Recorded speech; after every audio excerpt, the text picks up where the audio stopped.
The silo stood at the end of a dirt track that curved off the county road and disappeared into a stand of bare-limbed oaks. And from the road, it was easy to miss entirely, unless you already knew it was there. The corrugated steel panels had gone a deep rust orange from decades of Tennessee weather, buckled in several places along the seams where moisture had worked its way in and the expanding winters had done the rest. The base was ringed with dead grass and a sprawl of dried mullein that had gone silver in the November cold. A rusted padlock hung on the door hasp, and above the door someone had painted the property number in white paint so long ago that it had faded to a ghost of itself. The nearest structure was the Prather farmhouse, half a mile back down the road, where two figures stood on the porch in the gray morning and watched without approaching. Vera Hollis was 79 years old. She drove her 2009 Buick LeSabre along the dirt track and stopped 15 feet from the silo's base and sat looking at it through the windshield. Her suitcase was in the trunk. A brown paper grocery bag occupied the passenger seat, and on top of the groceries, wrapped in a kitchen towel to protect the glass, was a photograph in a wooden frame that Glenn had made himself 30-some years ago from a piece of walnut he'd found on the property. It showed the two of them on their 40th anniversary, Vera in a blue dress, Glenn squinting into the afternoon sun with his arm around her shoulders, grinning in the way he always grinned when he was genuinely happy and had stopped trying to hide it. She turned off the engine. For hours of driving, nobody knew where she was. If you're enjoying this story so far, don't forget to hit the like button and subscribe. Drop a comment telling me where in the world you're watching from. I love hearing from you. Vera opened the car door and stepped out into the cold. The air smelled like dry leaves and creek water and the particular emptiness of open Tennessee farmland in late autumn. She stood for a moment on the frozen ground and looked at the silo, and the silo, in the way that old structures sometimes seem to, appeared to be looking back. She was not a woman given to sentiment about inanimate things. She had spent 52 years being practical, which was what the life she had built required. But standing there in the cold, with everything she owned in a single suitcase and a grocery bag, she allowed herself one small private thought. Glenn had known about this place his entire adult life. He had filed the deed to this single acre in her name 31 years ago and never said a word about it. She intended to find out why. Vera grew up in Harlan County, the second of 4 children born to James and Ruth Alderman. Her father had worked the land and done electrical contracting work in the winters when the farm income thinned out. Her mother had kept everything running with the efficient care of a woman who understood that the work of a household, properly done, was what made everything else possible. It was not a wealthy upbringing. It was not an unhappy one. Vera had learned early that the things worth having were the things you built yourself, because those were the only things that could not be taken back when circumstances changed. She met Glenn Hollis at a church social in the spring of 1968, when she was 23 and he was 26 and working as a Finnish carpenter for a construction firm in Knoxville. He was not the tallest man at the social or the most immediately striking, but he had a quality she noticed within the first 10 minutes of talking to him that she would spend the next 5 decades trying to put into words. He paid attention, not in the performed way that some people do when they want to make an impression, but in the real way, the way where you understand that the person across from you is actually hearing what you say and filing it away because they consider it worth keeping. They married in September of 1968. Glenn was hired on with a local contractor, and Vera worked as a bookkeeper for a lumber supply company in Millard Creek, and for 12 years they lived in a rented house on the edge of town and saved carefully and raised their 2 children, Mitchell, who arrived in 1971, and Sandra, who came along in 1974. Those were not easy years financially, but they were good years in the way that matters more than money. They ate dinner together every night. Glenn coached Mitchell's Little League team with the same patient attention he brought to everything. Vera taught Sandra to read before she started school and to bake bread after, because she had decided early that the most useful things you could give a child were skills they could carry the rest of their lives.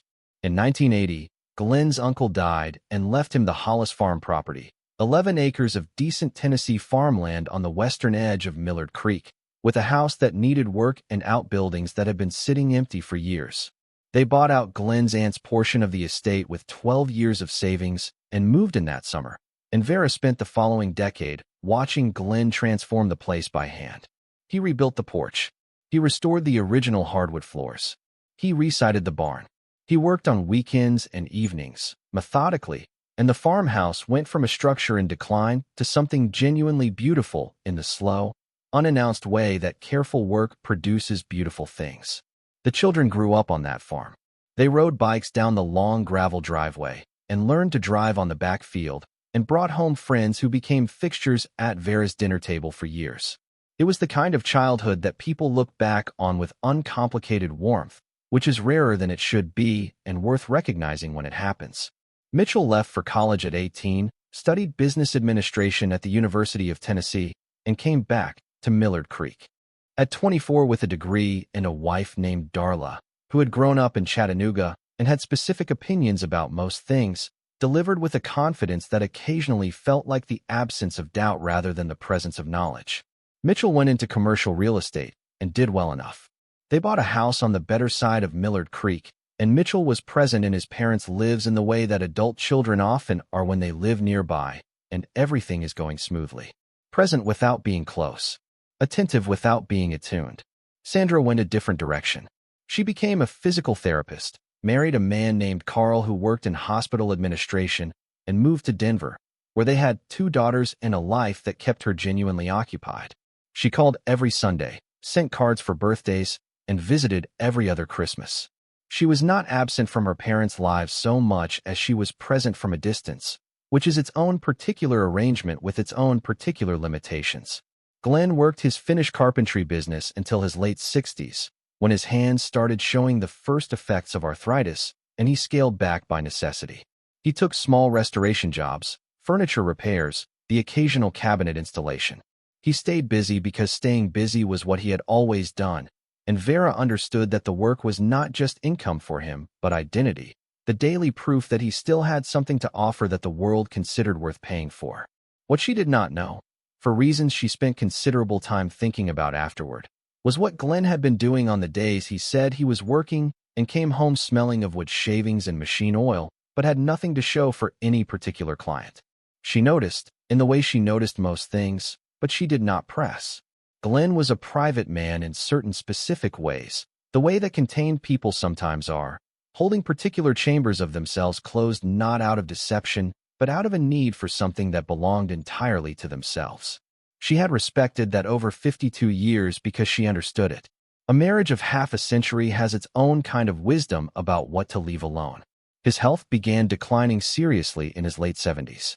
His heart was the main concern, along with the arthritis, which had spread from his hands to his knees, and a persistent fatigue that his doctor called age-related and Glenn called annoying. He slowed down incrementally, which was harder for him than any specific medical event because it required acknowledging limitations that he had spent his entire adult life refusing to accept. Vera managed his medications and his appointments and negotiated the difficult terrain of helping someone who preferred not to be helped, which is its own particular skill that no one trains you for. Glenn Hollis died on a Wednesday morning in February, 9 months before Vera drove down the dirt track to the silo. He was 82 years old.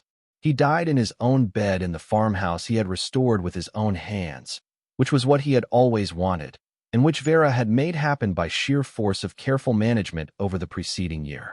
She had been there when it happened, sitting in the chair by the window as the light came up pale and cold over the winter fields, and she held his hand until there was no longer a reason to hold it, and then she sat for a while longer because there was nothing else she needed to do first. The weeks after were what they always are. A blur of logistics and paperwork and people cycling through the farmhouse kitchen with food and condolences and the particular helplessness that grief produces in those adjacent to it. Mitchell handled the arrangements with efficient competence, which Vera was grateful for, and Darla organized the food rotation and the flower acknowledgments with the energy of a woman who manages difficulty through action, which Vera had come to understand over 28 years was simply how Darla was built. Sandra flew in from Denver and stayed for 2 weeks, which was a genuine comfort. When she left, Vera stood at the kitchen window and watched the rental car disappear down the gravel drive and felt the farmhouse settle around her in the way that a house settles when it has only one person in it instead of 2. She told herself she would be fine. She had always been fine. Being fine was something she was very good at. What she did not yet know was that the ground she was standing on was less solid than it appeared. Mitchell came to the farmhouse 6 weeks after the funeral on a Tuesday afternoon with Darla and a manila folder tucked under his arm that he set on the kitchen table with a careful deliberateness that Vera noticed before he said a word. He poured himself a coffee without asking, which he always did, which had never bothered her before and bothered her slightly now for reasons she could not immediately name. "There are some things about the estate we need to talk through," he said. Vera looked at the folder on the table. She said that was fine. What followed was a conversation that took 45 minutes and that she would revisit many times in the months ahead. The substance of it was this. Glenn had taken out a reverse mortgage on the farmhouse property 4 years earlier, using the accumulated equity in the house and land as collateral for a line of credit. The amount was significant. Mitchell explained this in the careful tone of someone delivering information they have had time to prepare for, and the listener has not. Vera sat across the table from her son and his wife and absorbed what she was being told with the stillness she brought to most difficult things. She had not known about the reverse mortgage. She understood, as Mitchell spoke, that the farmhouse she had lived in for 43 years, that Glenn had rebuilt with his own hands, that she had cleaned and maintained and filled with meals and the ordinary texture of a long life, was no longer hers in any meaningful way. She asked whether Glenn had understood what he was signing. Mitchell said he had. He said Glenn had made the arrangement for reasons he had explained to Mitchell at the time, reasons having to do with business debt from the carpentry years and medical costs that had accumulated. Mitchell had helped him manage the paperwork. Vera looked at her son for a long moment. She thought several things she chose not to say. The will was read 2 weeks later in the office of Glenn's attorney, a man named Harold Pruitt who had handled Glenn's affairs for over 20 years and who had the particular quality of careful neutrality that lawyers in small towns develop when they have worked with families long enough to understand the shape of their complications. Mitchell received the farm property outright. The reverse mortgage obligation was attached to it, but there was sufficient acreage value to absorb it and leave him with a meaningful inheritance. He received the remaining financial accounts as well, which had been reduced by medical and estate costs to a modest but not inconsequential sum. Vera received a monthly survivor's benefit from Glenn's pension, which was not large. She received the Buick. She received the contents of the farmhouse, which were hers to take or leave. She was 79 years old, and she had just learned that everything she had thought was hers had belonged to someone else. Darla was careful with her expression throughout the reading. She had the discipline to hold her face neutral, but Vera had been reading people for 79 years, and neutral faces tell their own story. Mitchell looked uncomfortable in a way that had more to do with the situation being messy than with any conviction that it was wrong. In the parking lot afterward, Mitchell told her they had looked into several good assisted living communities in the area. He named 2. He said they were well reviewed, that people found them to be good transitions, that he would help her with the application process. Vera said she would think about it. She drove home to the farmhouse and went directly to Glenn's study, the small room off the hallway where he kept his files, and the particular clutter of a man who stored things carefully but according to a logic that only made sense to himself. She spent 2 hours going through everything in that room. She was not entirely sure what she was looking for. She was looking for something. She found it in a cardboard box at the back of the lower filing cabinet, behind a stack of old tax returns. It was a sealed envelope with her name written on it in Glenn's handwriting, and paper-clipped to the envelope was a business card for a law firm in Harlan County she had never heard of, with a name handwritten on the back in pencil. Emmett Rhodes. Call if anything happens to me. Inside the envelope was a single sheet of paper, a property deed filed 31 years ago for 1 acre of land on the eastern edge of the old Hollis farm property, registered solely in the name of Vera Louise Hollis. The structure on the parcel was listed as 1 grain storage silo, steel construction, erected 1961. A key was taped to the bottom of the sheet. An old padlock key, worn smooth. Vera sat in Glenn's chair for a long time. She looked at the deed and the key. Outside the window, the February fields were bare and gray, and the farmhouse that had been hers for 43 years was already beginning to feel like a place she was visiting rather than a place she lived. She called Emmett Rhodes the next morning. He was an older attorney, semi-retired, who had handled the deed filing himself at Glenn's request 31 years ago. He told her, with the ease of a man who had been waiting a long time to deliver a piece of good news, that the acre and the silo on it were entirely and solely hers. No lien, no attachment, no reverse mortgage. Glenn had filed it separate from everything else, deliberately, with specific instructions that it was to remain in Vera's name regardless of anything else that happened to the rest of the estate. She asked Emmett if he knew why Glenn had done it. There was a pause on the line. Mr. Hollis told me he wanted to make sure you always had a place that was yours, Emmett said. He said you deserved something that nobody could take. Vera thanked him and ended the call and sat with that for a while. She did not tell Mitchell about the deed. She told Sandra, in a phone call that lasted 90 minutes, and that Sandra spent alternating between crying and saying things like, "I knew he would have done something. Mom, I knew it." She did not tell Darla. She packed her suitcase over 3 days, carefully and deliberately, choosing what mattered and leaving the rest. She wrapped Glenn's photograph in the kitchen towel. She watered her houseplants and left notes for Mitchell about which ones needed which care, because she could not quite bring herself to abandon them without instruction even now.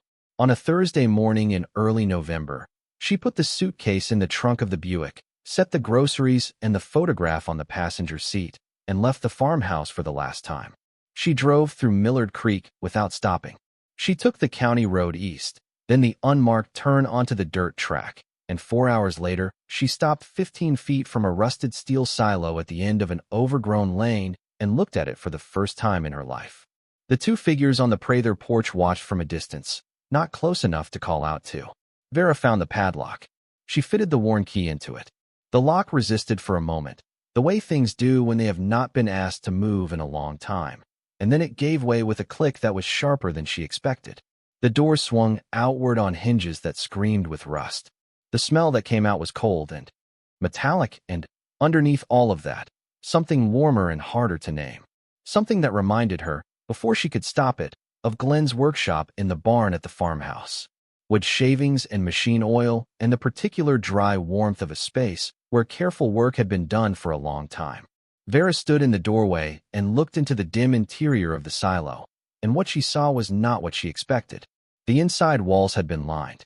Not recently, but at some point years past, someone had paneled the interior steel with tongue-and-groove pine boards from the floor to a height of about 8 feet, finishing the lower portion of the circular space with wood that had gone golden with time. A workbench ran along the curve of the wall to her left, solid and low, built from thick oak planking in the style Glenn always favored. Heavy, made to last. Above the bench, a pegboard held tools still hanging in the places where they had been left, arranged with the orderly specificity of a man who always put things back where they belonged. Chisels in graduated sizes. Hand planes in a row. Marking gauges and squares and scrapers. Each one on its hook. Each one placed with intention. The floor was swept clean. Not recently swept, but swept at some point and then closed up and left. Vera stepped inside and let the door stay open behind her to admit the gray November light. She moved along the workbench slowly, reading the tools the way she might read a letter, because they were telling her something she did not yet have language for. Her hand went to one of the hand planes, and she lifted it and felt the weight of it. And the weight of it was familiar in the way that objects are familiar when you have seen them used 10,000 times without ever holding them yourself. At the far end of the bench, a wooden stool sat exactly where someone would have placed it to work. The surface of the stool was worn smooth with use, polished by years of contact with the back of a man's legs as he sat and focused on the thing in front of him. Vera set the hand plane back on its hook. She looked at the center of the silo's floor. The space was maybe 18 feet in diameter, and the floor was plain poured concrete, the aggregate showing through in places where the surface had worn. But in the center of the floor, ringed by a faint change in the concrete's color, was a circular outline, approximately 5 feet across. The concrete, there was a different temperature from the surrounding floor, noticeably colder, and the seam around the circle was clean and deliberate. Somebody had made this. Somebody had made it carefully and with purpose.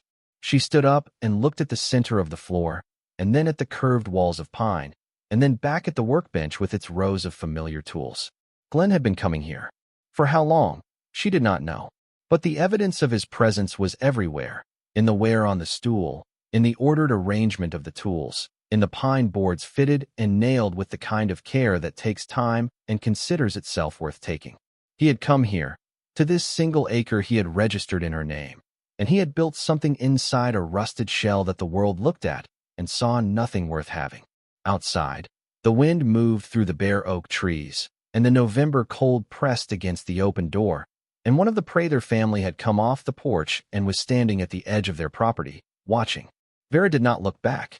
She was looking at the circle in the floor, and at the old key still in her hand, and at the 31 years of silence that Glenn had kept about this place.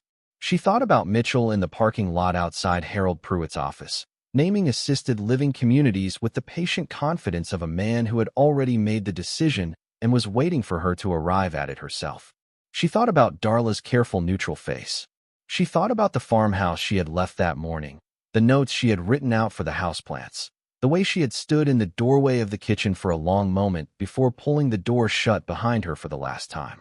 Then she looked around the inside of the silo again, at the pine-lined walls, at the workbench built to last, at the tools hanging in their places as though waiting for hands that knew how to use them. She walked back to the car and brought in the grocery bag and the photograph and set Glenn's picture on the workbench where she could see his face. Then she put the kettle on the small camping stove she had packed, because she had not known exactly what she would find here, but she had known she would need tea regardless.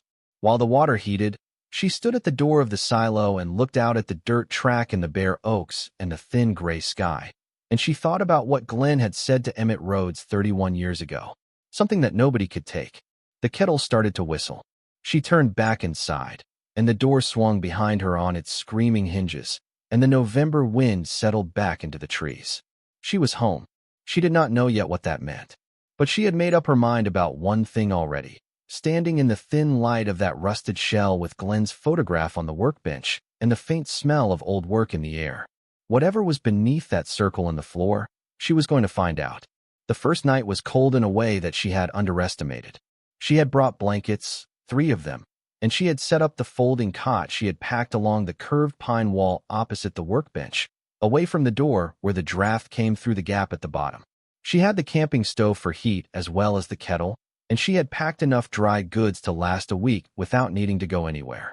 She had thought herself prepared, but the silo held the cold the way a stone cellar does, drawing it in from the frozen ground. Below in the metal shell above and concentrating it in the circular space with a thoroughness that her 3 blankets addressed only partially.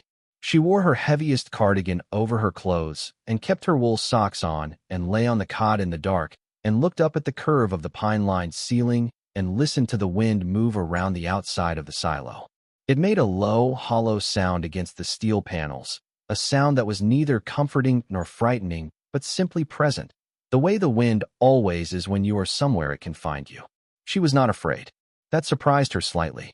She had half expected to lie awake in the dark feeling the fear of a woman who had arrived somewhere wrong, who had made a decision in grief and stubbornness that the morning would reveal as a mistake. But the fear did not come. What came instead was something harder to name, a kind of settledness, as though some part of her that had been held at an angle for months had finally been allowed to straighten. She thought about Glenn. She did that often now, but it was different here than it had been in the farmhouse, where every room held some version of him that made his absence feel loud and specific. Here, his presence was quieter. It was in the tools on the pegboard and the ware on the stool and the pine boards fitted with his particular kind of care. He had been in this space. He had worked in this space, alone, over years, and the thought of that, of Glenn driving out here on the days she had not asked about, letting himself in with the key she now carried, sitting on that stool and working in the silence, did not make her sad exactly. It made her feel that she had not known the whole of him, which was both a loss and a discovery at the same time. She fell asleep sometime past midnight with Glenn's photograph on the workbench across from her and the wind working its way around the outside of the silo, and she slept better than she had slept in 9 months. News in Millard Creek travels the way it always has in small Tennessee towns, which is fast and with embellishment, and through the particular network of people who consider it their social function to know what everyone else is doing before everyone else knows it themselves. By Saturday morning, 2 days after Vera's arrival, the information that Vera Hollis had moved into the old grain silo on the east end of the Hollis property had made its way through the Thursday morning coffee group at Dottie's Diner, through the Saturday farmers market, and into the parking lot of the First Baptist Church by Sunday. where it was discussed with the particular mix of concern and entertainment that small communities reserve for decisions they cannot quite categorize. Most people who heard it laughed. Not cruelly, not most of them, but with the comfortable amusement of people who have decided in advance that something is absurd and therefore do not need to look at it closely. A 79-year-old woman, living in a rusted grain silo. In November. By herself. It was the kind of thing that seemed to explain itself without requiring examination. By Monday morning, people had begun driving past the end of the dirt track slowly, the way people drive past things they want to look at without appearing to look. Vera saw them from the doorway of the silo, the careful slowing of vehicles on the county road, the turned heads. She noted it the way she noted most things and went back inside. Her son came on Wednesday. She heard his truck on the dirt track before she saw it, the sound of the engine carrying clearly in the cold morning air. She was at the workbench with a mug of tea when he appeared in the doorway, and she watched his face move through the same sequence she had seen on the faces of the people who drove past slowly on the county road, the effort to understand what they were looking at and the failure to arrive at an understanding that satisfied them. Mitchell was 54 years old and looked like his father around the eyes and like his own anxieties everywhere else.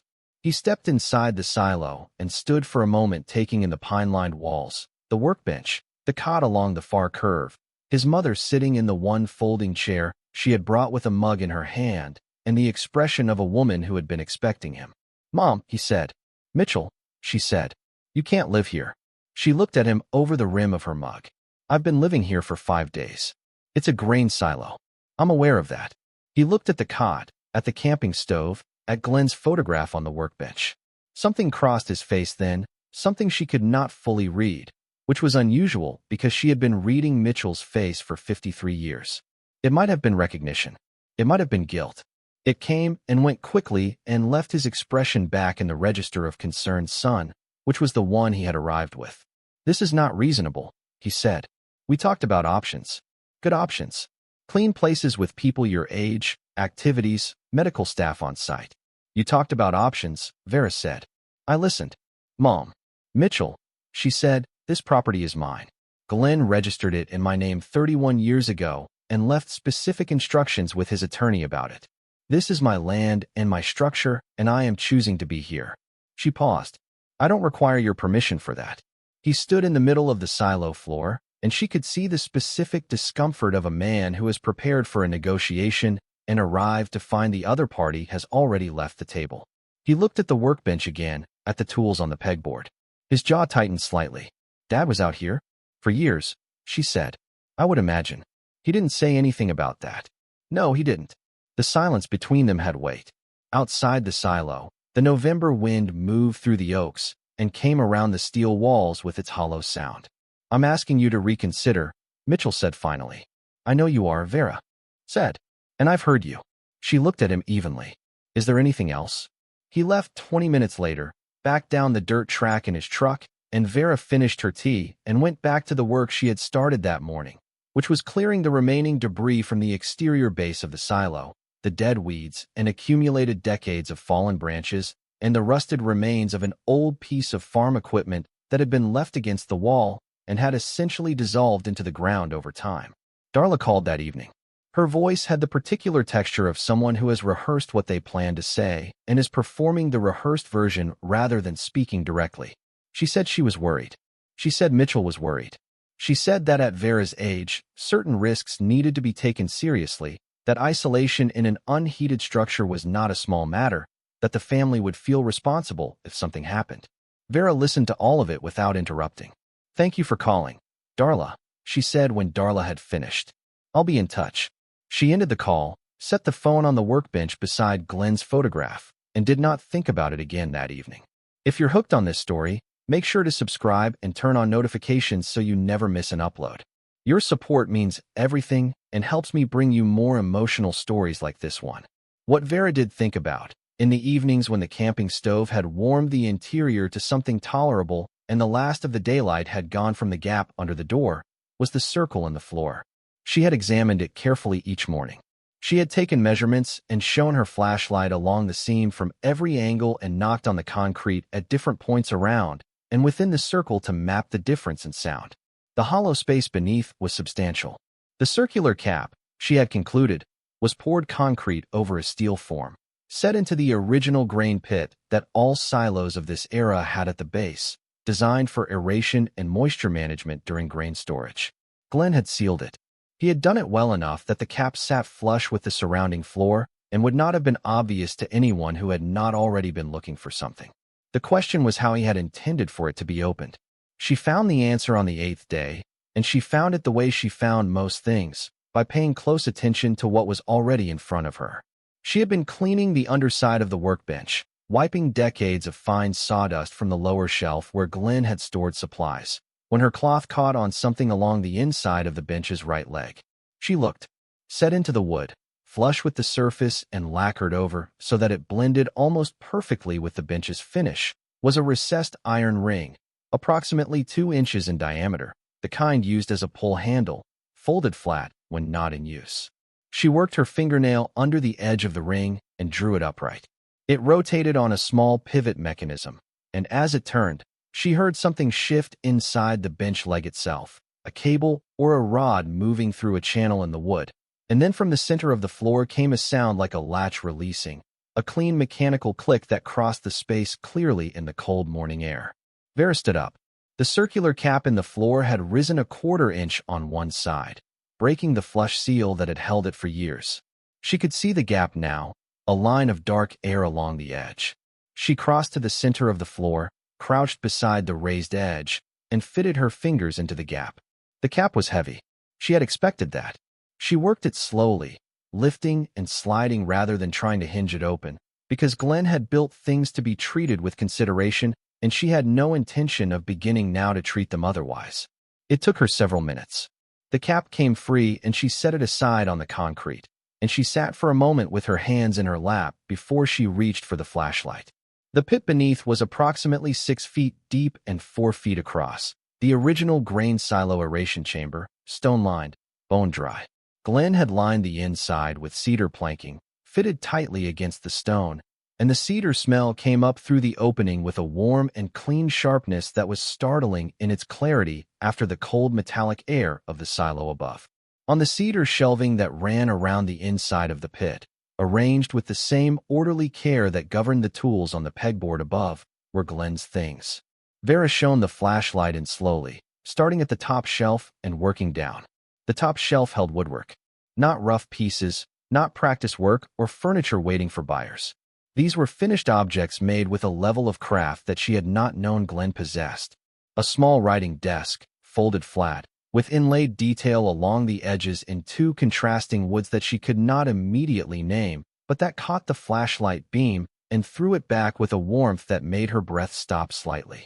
A jewelry box beside it, turned from a single piece of figured maple, the grain running in patterns that looked less like wood and more like water caught at the moment before it settled.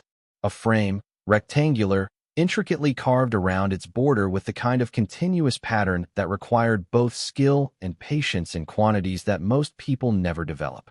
She had watched Glenn work for 52 years. She had seen him build good furniture, careful and honest work that people were happy to pay for and use for decades. But she had not seen this. She had not seen what he was capable of when he was making something for no one but himself, when time was not money and the work was only the work. The second shelf held a wooden chest, simple and flat-lidded, sealed with a brass clasp that had not oxidized because the cedar had kept the air clean and dry in the way cedar does. She lifted it out. Carefully. It was heavier than its size suggested.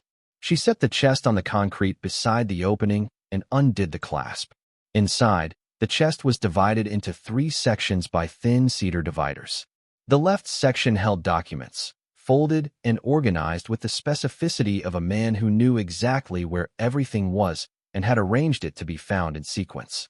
The right section held a collection of savings bonds, bundled in paper straps, their dates spanning from the mid-1970s through to 2019, each one still sealed in its original Treasury envelope. There were 43 of them. She did not count them then, only saw the stack of them and understood that Glenn had been setting money aside in this particular way for nearly 50 years, separate from everything, attached to nothing, waiting.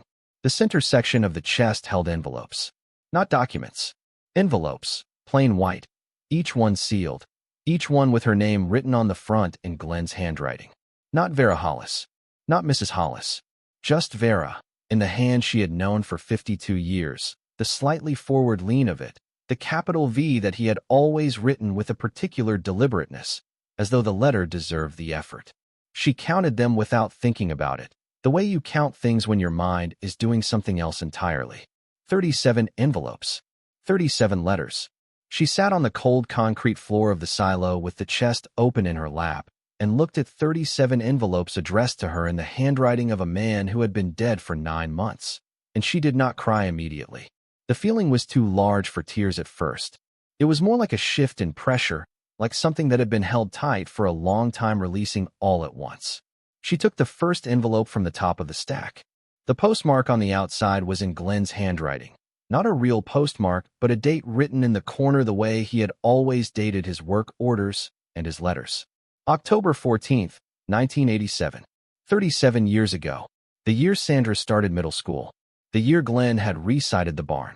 She opened it carefully, working along the seal without tearing the paper, because the paper was old and she did not want to damage it, and because some instinct told her that whatever was inside had been handled with care for a long time and deserved the same from her now. The letter was written on a single sheet of lined paper in the same forward-leaning hand as the envelope. She held the flashlight over it and read. Vera, he had written, I don't know if you'll ever read this. I don't know how to say out loud the things I'm writing down here, which is why I'm writing them down instead of saying them. You know how I am with words. You've always known. I built the workbench today. Took me most of a Saturday. I think it'll last a long time. I build it the way I build things when I want them to last, which means probably longer than either of us will need it to. That seems right for this place. This place is for after. I don't know after what exactly, but I want there to be something here that's yours, that's already built and waiting when you need it. Just in case the things I'm supposed to be providing don't hold the way I've planned them to. I know I'm not good at telling you what you mean to me. I know you know it anyway, which is something I've relied on more than I should. But I'm going to write it down here where nobody else will see it, and I'll say it plainly. You are the best thing in my life. You have been since the church social in 1968, and you will be until I can't be anything anymore. Everything I build for you. Even when I don't tell you that's what I'm doing. I love you, Glenn. Vera sat in the November cold with the letter in her hands and the flashlight balanced on the edge of the open chest, and the feeling that had been too large for tears found its way out then, the way these things do when the right words finally reach you after a long enough wait. She cried the way she rarely allowed herself to cry, completely and without monitoring it, with her shoulders shaking and one hand pressed flat against the concrete floor as if she needed the steadiness of something solid beneath her. She cried for Glenn, for the man who had built things to last, and could not say in spoken words the things he had written down in this place. She cried for the 52 years, for the dinners and the Little League games and the farmhouse restored board by board, and the evenings she had sat across from him and known he loved her without ever hearing it said in exactly these terms. She cried for the 9 months since February when she had been carrying the weight of his absence through a process that had felt, much of the time, like being erased. And she cried, though she would not have been able to explain this part precisely, out of relief. The particular relief of being found, of discovering that a person who had been gone for 9 months had nonetheless arranged, 31 years ago, for her to find this. She read the letter again. Then she folded it carefully along its original creases and placed it back in its envelope and held the envelope for a moment before setting it gently aside. There were 36 more. She did not read them all that night. She read 3, chosen from across the span of dates, one from 1987, one from 2001, one from 2016, and each one was Glenn in the way that she recognized him most clearly, precise and private and more tender than he had ever managed to be in the ordinary flow of a life that gave him few opportunities to stop and say the things he actually meant. The 2001 letter talked about Sandra's wedding, about watching Vera dance with Carl's father at the reception and thinking that she was the most beautiful woman in the room and not knowing how to tell her that without it sounding like a line from something. The 2016 letter was shorter, the handwriting slightly less steady, and it talked about his hands giving him trouble and about being afraid, not of dying exactly, but of not having done enough, not having said enough, not having made sure she knew. I'm putting the bonds away, he had written in 2016. I've been doing it for 40 years. I don't know what they add up to now. Enough, I think. Enough that you won't have to ask anyone for anything. That's what I want for you. I want you to never have to ask anyone for anything. You should never have had to. Vera set the third letter down and looked around the interior of the silo, at the pine-lined walls and the cedar shelves and the crafted objects on the top shelf that Glenn had made for himself and left for her to find. And she thought about the Prather farmhouse half a mile back and the figures on the porch who had watched her arrive. She thought about Mitchell and his careful list of assisted living communities. She thought about Darla's rehearsed voice on the phone. Outside the silo, Millard Creek was going about its business the way it always did. And somewhere in that small town, people were still driving past the end of the dirt track and noting with comfortable amusement that Vera Hollis had moved into a rusted grain silo at 79 years old. She picked up her flashlight and shone it back down into the pit, at the organized documents in the left section of the chest that she had not yet opened. She reached in and unfolded the first document. It was a property survey, hand-drawn, dated 1974, for a parcel of land adjacent to the original Hollis farm acreage. Across the top of the survey, in Glenn's handwriting, were two words that she had to read 3 times before they settled into meaning. Mineral rights. Below the survey was a deed, filed in Vera's name, like the silo deed, registered separately from everything else, in 1989, for mineral extraction rights on a 40-acre parcel bordering the eastern edge of the Hollis farm. The geological notes attached to the deed, written by a surveyor she did not recognize, described the parcel's subsoil composition in terms that meant little to her immediately, but that included the words limestone formation, significant clay deposits, and commercial-grade aggregate potential. She sat with that for a long time. Then she folded the documents carefully, placed them back in the chest, and secured the brass clasp. She set the chest beside the cot and stretched out on the blankets with her hands folded on her chest and looked up at the pine-lined ceiling of the silo while the camping stove ticked quietly in the corner. Glenn had been providing for her, all along, in the only way he knew how. Not in the loudest way or the most visible way.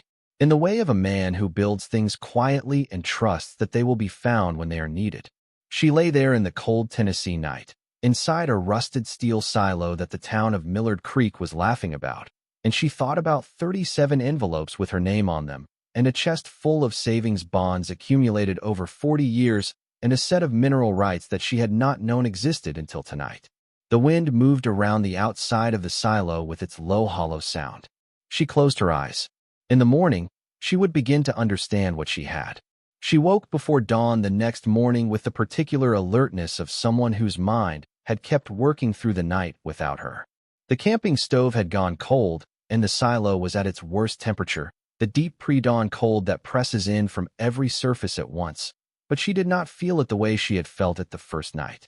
She lay on the cot for a few minutes looking up at the pine ceiling in the dark, and then she got up and lit the stove and put the kettle on and sat at the workbench with Glenn's photograph and the cedar chest and the stack of documents she had not yet fully read.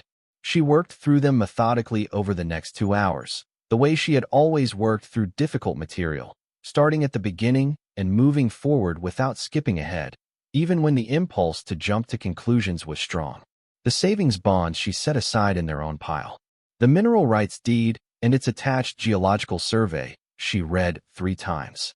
The surveyor's notes, written in 1989 by a man named David Creel out of Knoxville, described the 40-acre parcel's subsurface composition with the careful precision of a professional who had found something worth being careful about.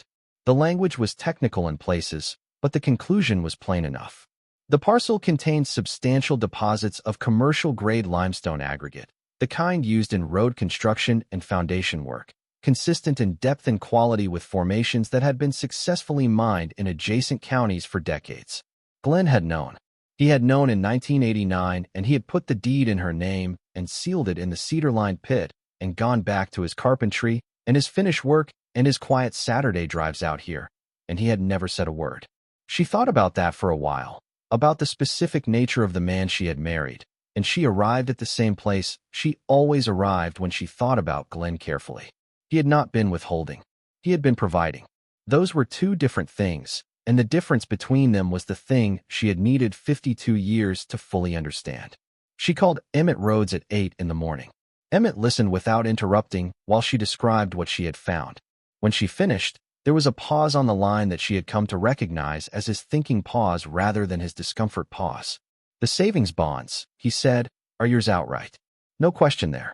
You'll want a current appraisal for the full value, but I can recommend someone in Knoxville who handles treasury instruments and does honest work. For the mineral rights, you need a geological firm for a current assessment before you talk to anyone who might want to lease or buy. What Creel found in 1989 may have changed, or it may not have, but you want current numbers before any conversation happens." "How long does that take?" Vera asked. 6 to 8 weeks for both, if we move promptly," Emmett said. "Vera, I want to say something." Glenn was a careful man. He did not put things in your name without understanding exactly what he was putting there. Whatever those assessments come back with, I would not expect to be disappointed. She thanked him and ended the call and went back to her tea. She told Sandra that evening, a phone call that started at 7 and ran well past 9.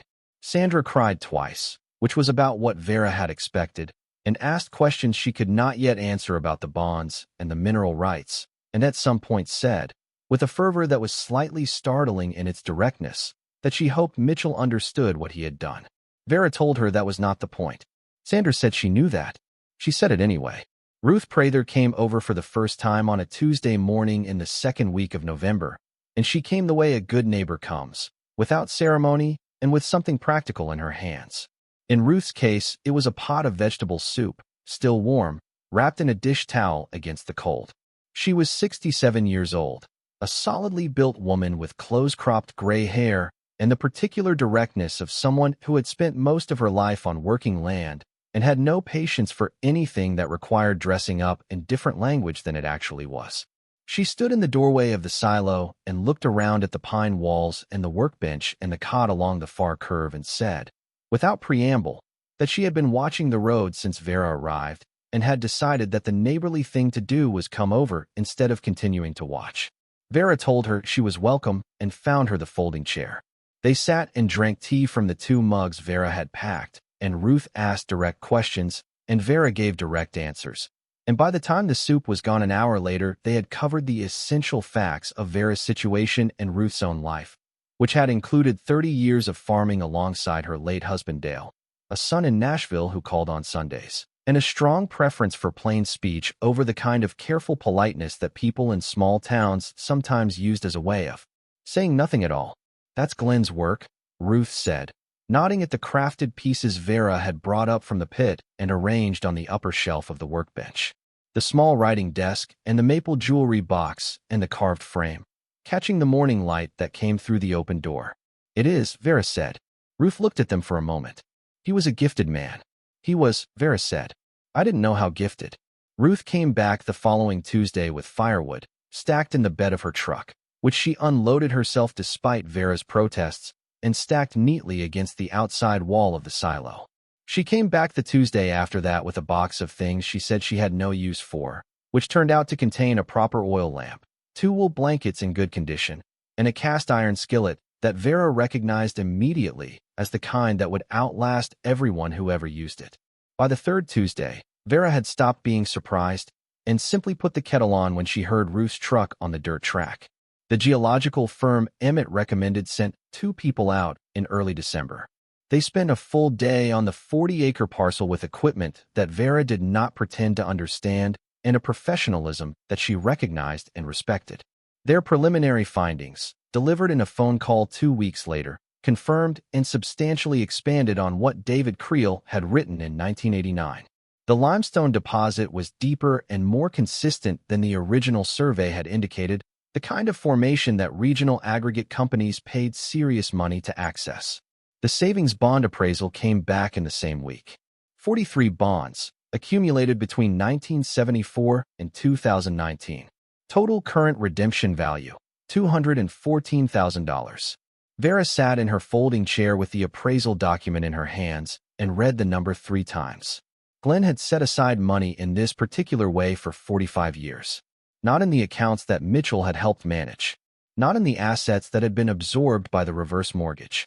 Here, in this pit, in her name, in the cold and the cedar and the dark, he had been building something for her the entire time.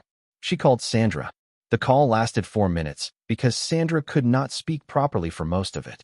In January, Emmett negotiated the first approach from a regional aggregate company that had gotten wind of the geological assessment through the professional network Those Things Travel.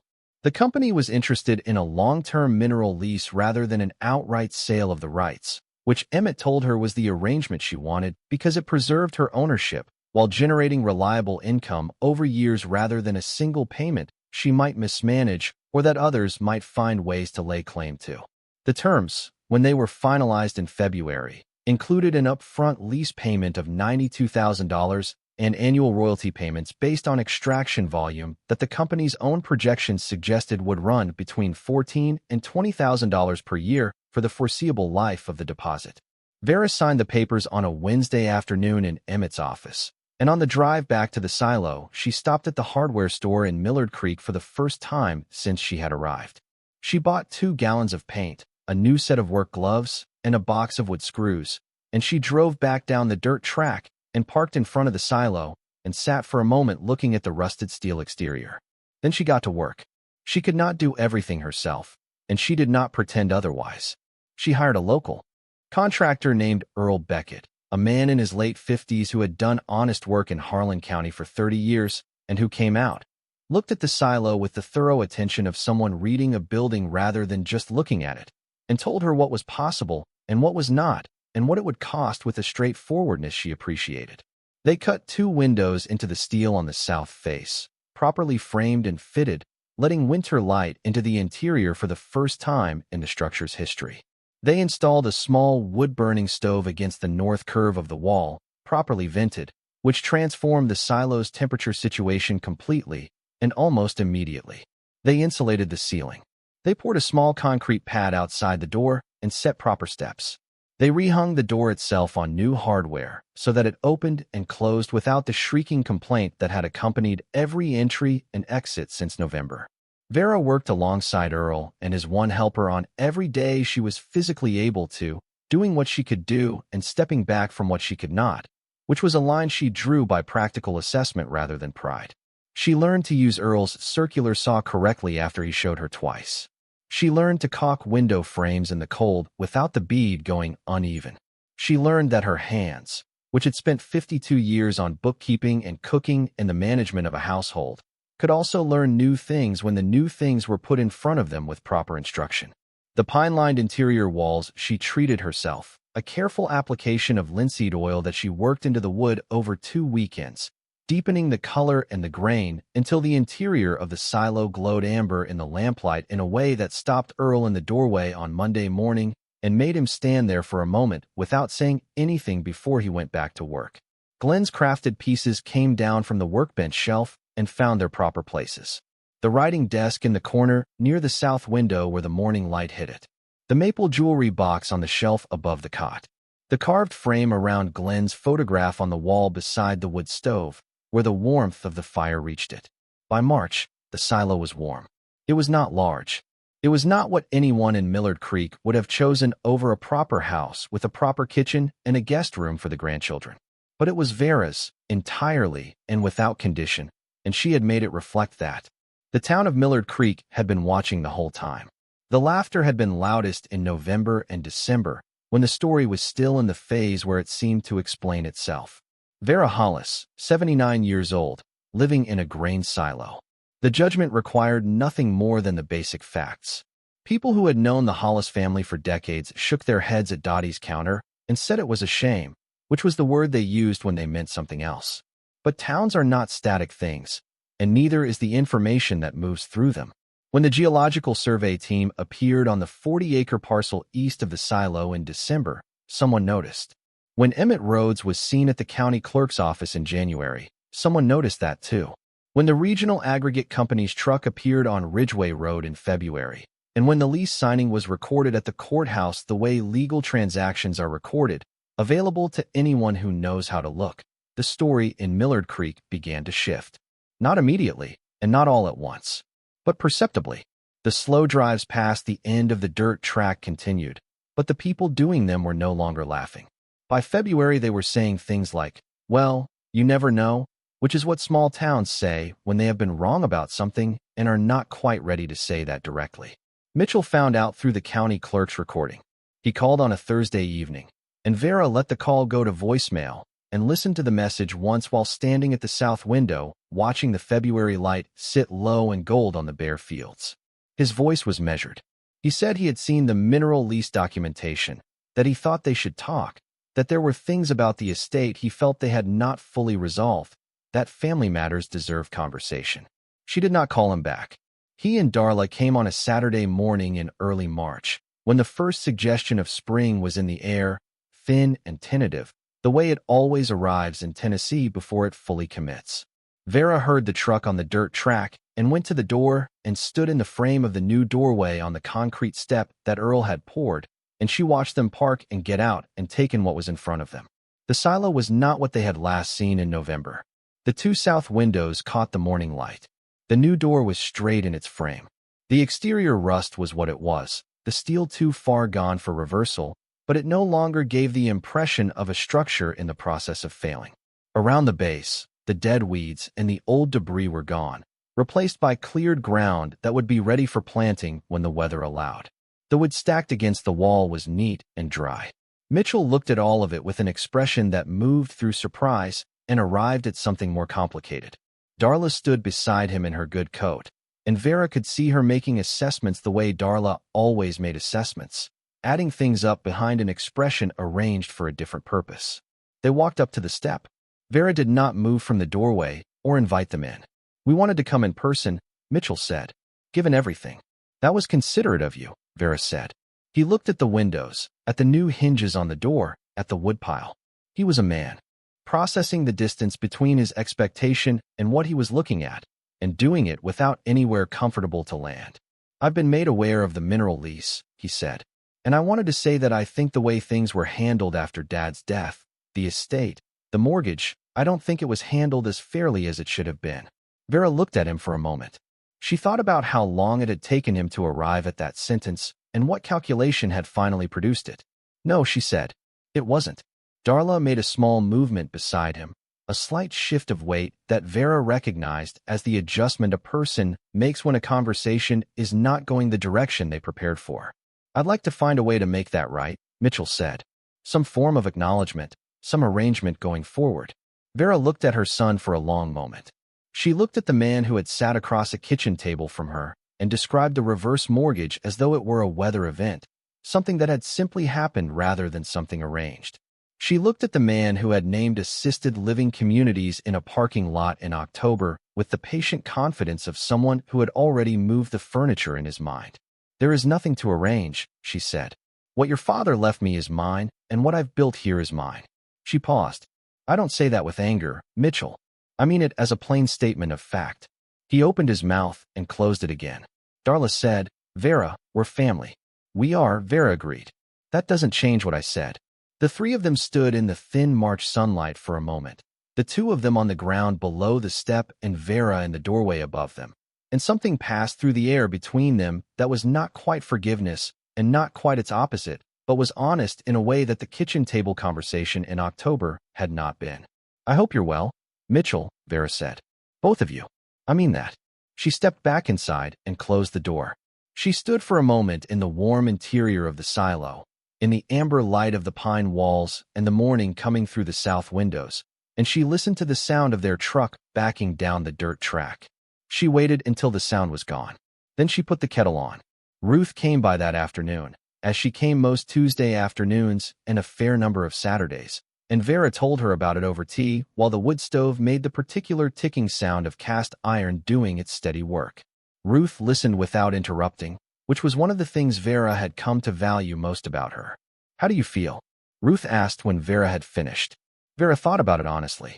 "Clear," she said, "and tired in the way you feel after something is finished." Ruth nodded. She refilled her mug from the kettle. Outside, the March afternoon was beginning to soften toward evening, the light going gold and long through the south windows, falling across the writing desk in the corner where Glenn had made it fall as though he had known, when he built it, that there would be windows someday. Sandra called that evening to ask how the meeting had gone. Vera told her, and Sandra was quiet for a moment, and then said, "I'm proud of you, Mom." Vera said she was proud of herself too, which surprised her slightly, the ease with which she said it, the way it felt true without requiring any effort. Spring came properly in April. Vera planted along the cleared ground at the base of the silo wall. Nothing elaborate. Herbs and a row of pole beans and the tomatoes she had grown for 30 years in the garden at the farmhouse. Ruth brought her seedlings she had started herself under grow lights in the Prather barn, and the two of them spent a Saturday morning on their knees in the warming dirt without discussing whether this was the kind of thing they were now doing together. It was simply the kind of thing they were now doing together. By May, the silo had been written about twice. The first time was a small item in the Millard Creek Gazette, a reporter who had heard about the mineral lease and the renovation and had driven out to see for himself. He wrote about Vera with the respect of someone who recognizes a story that has already decided what it is and does not need assistance in the framing. The second was a longer piece in a regional magazine, one of those Tennessee publications that covers working people and working land with genuine care, and that piece found its way to a readership well outside Millard Creek. The letters that arrived after the magazine piece surprised Vera in their number and in what they said. Women wrote to her. Women in their 60s and 70s and a few in their 80s, writing from Tennessee and Georgia and Kentucky and farther out. Women who had been handed the thing nobody else wanted.